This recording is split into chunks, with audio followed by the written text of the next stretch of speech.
இந்த தமிழ் தேசியம் பேசுற இந்த கொள்ள கோஷ்டி, இன்றைக்கு எந்த கொள்ள கோஷ்டி எங்களுக்கு தமிழ் தேசியத்தை பேசுகிறோம், இதே கொள்ள கோஷ்டி வந்து எங்களுக்கு சொன்னது என்னன்னா, அங்க பார் சிங்களவன் எங்களுடைய கல்வி உரிமையில கை வச்சுட்டான், வா நாங்கள் அவனோட சண்டை பிடிப்போம், ஆயுதத்தை தூக்கி எங்களோட கையில தந்து. இந்த ஆயுதத்தை தூக்கி தந்த கொள்ள கோஷ்டியிட பொய்ய கேட்டு நாங்க ஆயுதத்தை தூக்கி கொண்டு போய் முன்னணியில போராடி கொண்டிருந்த என்னுடைய இளைஞனுக்கு தெரியாது, இந்த கொள்ள கோஷ்டி தான் 1707ஆம் ஆண்டு போர்த்துகேயர் ஒல்லாந்தரோட சேர்ந்து எங்களுடைய கல்வி உரிமையை கிட்டத்தட்ட 1957ஆம் ஆண்டு வரைக்கும் 250 வருடங்கள் அவனுக்கு பிரச்சனை இருக்கு. ஹமாஸ் வந்து அதை பேசுறான் என்றதுக்காக நான் ஹமாஸோட கோவம், என்ற ஹமாஸ் தீவிரவாதிகள், ஹமாஸோட நான் கோவம், அதால நான் இஸ்ரேலுக்கு ஆதரவு என்று சொல்லி சொன்னால் நான் இஸ்ரேலுக்கு ஆதரவு அளிப்பதன் மூலம் இந்த பலஸ்தீன மக்களை பாதுகாக்க நினைக்கிறேன் என்று சொல்ற மாதிரி தான் எங்களுடைய நடவடிக்கை. அம்பேத்கர் வழியில வந்து அம்பேத்கர் துரோகி என்றார்.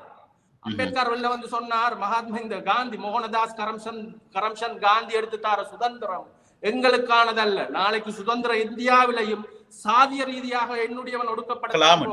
ஆகவே உங்களுக்கு பாராளுமன்றம் போய் ஒரு அந்த சட்டவாக்க சபைக்கு போய் உங்களுடைய இனம் சம்பந்தமான பிரச்சனைகளை தீர்க்கத்தான் வேண்டும் என்றால் ஏன் நீங்கள் தமிழ் தேசியத்தை கையில் எடுத்து போயிருக்க கூட? இல்ல சாந்தமா பேசுவோம் நாங்கள். இது ஒரு கதப்பமா நிகழ்ச்சி. இது என்னுடைய வே ஆஃப் டாக்கிங். அது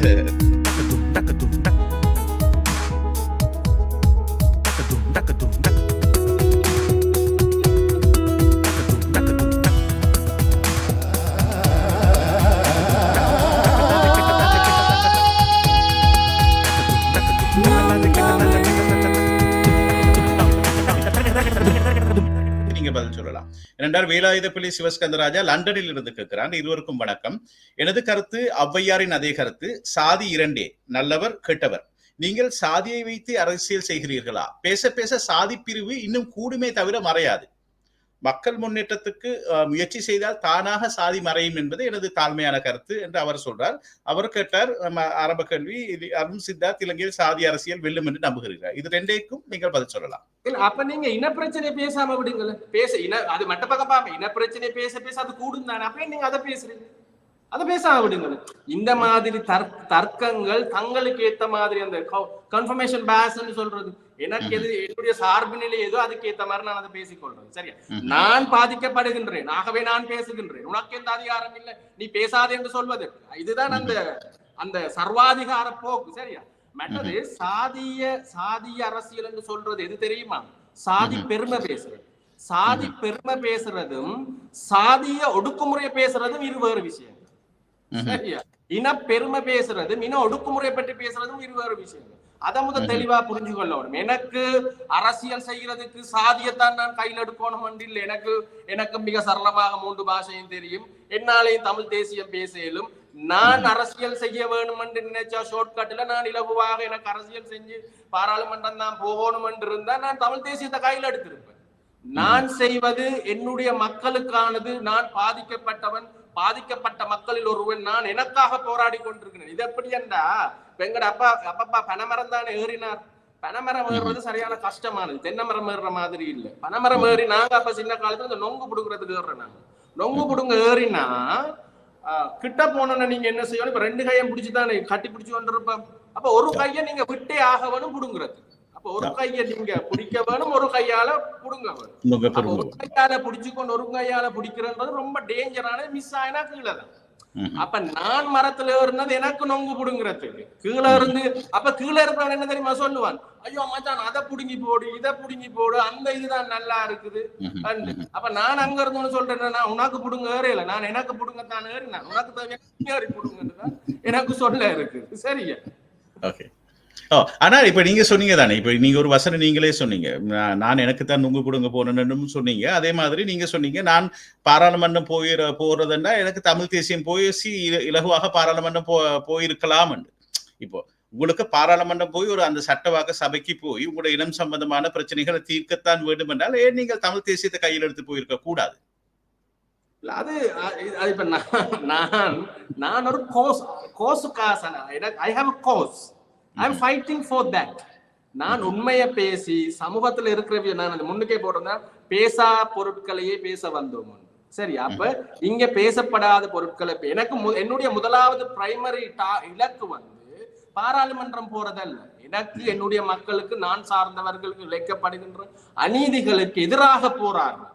அந்த போராட்டத்தின் ஊடாக எனக்கு பாராளுமன்றம் செல்லலாம். அதுதான் என்னுடைய சரியான வழி. அதை விட்டுட்டு நான் என்னுடைய பிரச்சனை தமிழ் தேசியம் அல்ல.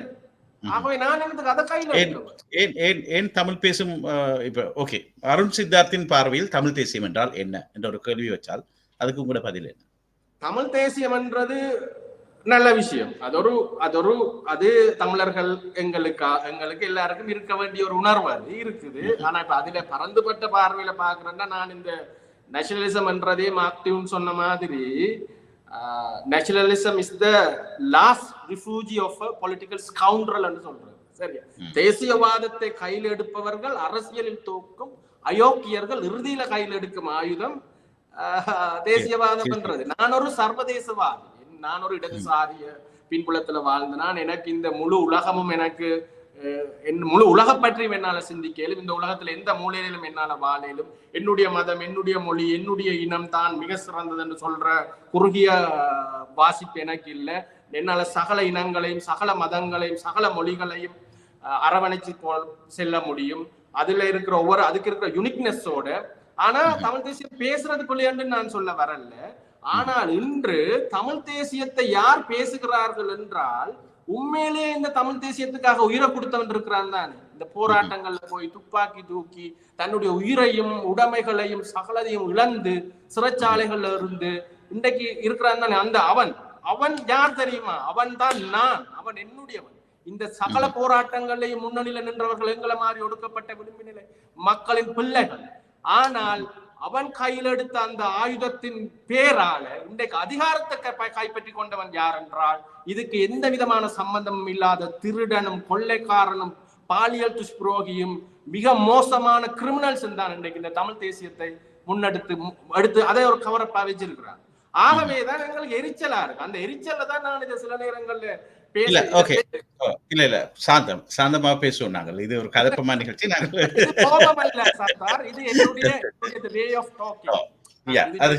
இது அரசியல் மேடை வேணாம், இதை நாங்கள் பேசுவோம், இதையும் கதைப்போம். அதுதான் இந்த நிகழ்ச்சியோட நோக்கம்.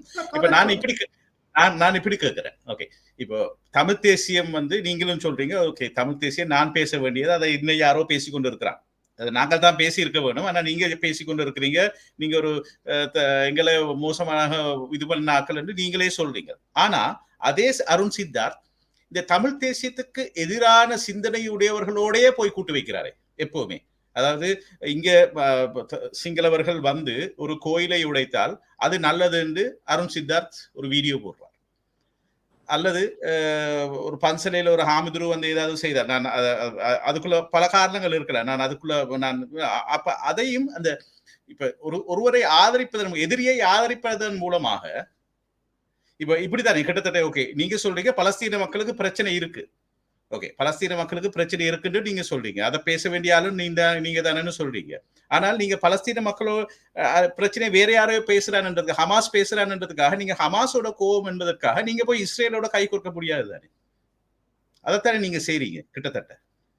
அப்படி கேட்டா சரி, பலஸ்தீன மக்களுக்கு பிரச்சனை இருக்கு, ஹமாஸ் அதை பேசுறான் என்றதுக்காக நான் ஹமாஸோட கோபம் என்ற ஹமாஸ் தீவிரவாதிகள், ஹமாஸோட நான் கோபம், அதால நான் இஸ்ரேலுக்கு ஆதரவு என்று சொன்னால் நான் இஸ்ரேலுக்கு ஆதரவு அளிப்பதன் மூலம் இந்த பலஸ்தீன மக்களை பாதுகாக்க நினைக்கிறேன் என்று சொல்ற மாதிரி தான் எங்களுடைய நடவடிக்கைகள் இருக்கு.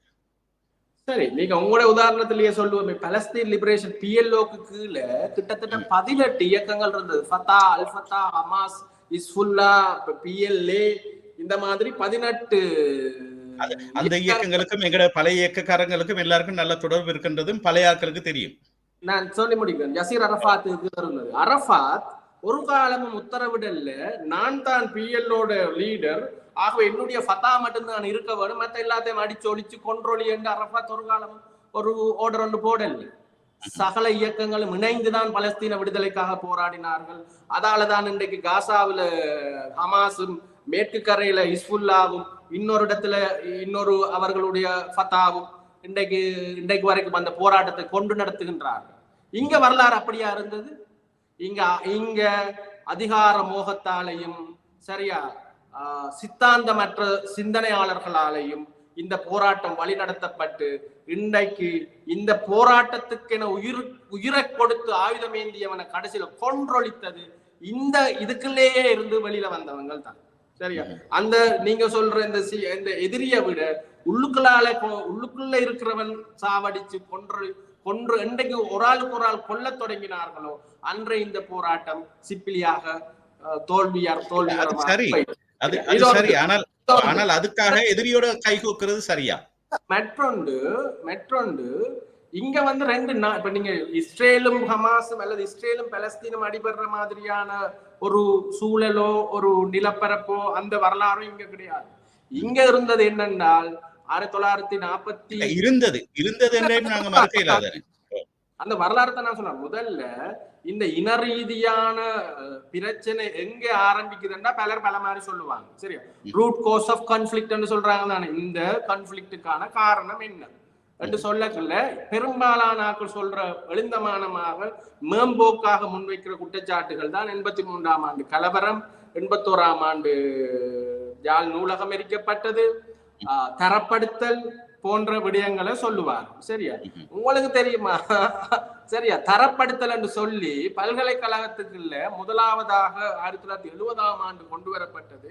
தமிழ் மொழியில நீங்கள் A-லெவல்ல எக்ஸாம் செஞ்சால் உதாரணத்துக்கு 250 மார்க்ஸ் எடுத்தால் நீங்கள் பல்கலைக்கழகம் போகலாம். இதே நீங்கள் சிங்கள மொழியில எடுத்தால் 240 எடுக்க வேண்டும். உதாரணத்துக்கு 10 மார்க்ஸ் அல்ல, ஒரு 15 மார்க்ஸ் கிட்ட வித்தியாசம் இருந்தது.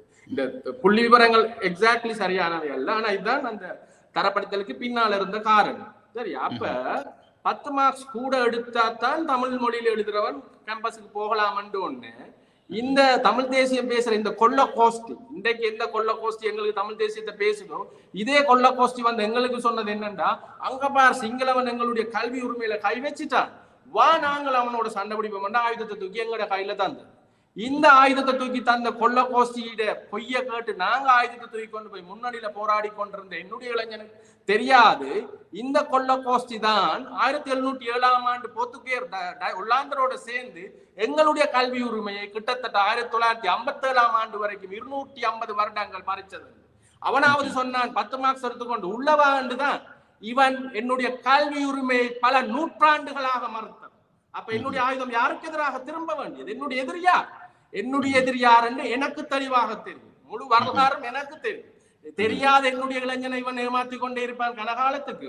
டாக்டர் அம்பேத்கர் இந்திய சுதந்திர போராட்டத்துல காந்தி ஈடுபடக்குள்ள வட்டமேச மாநாட்டுக்கு காந்தி உட்பட்ட தேசியவாதிகள் புறக்கணித்தார்கள். வெள்ளக்காரனோட எங்களுக்கு பேச்சில்லை. ஆனால் முதலாவதாக போய் அந்த வட்டமேச மாநாட்டில் இருந்தது, முதலாவது கதிரையில இருந்தது டாக்டர் அம்பேத்கர் வெளியில வந்து அம்பேத்கர் துரோகி என்றார்.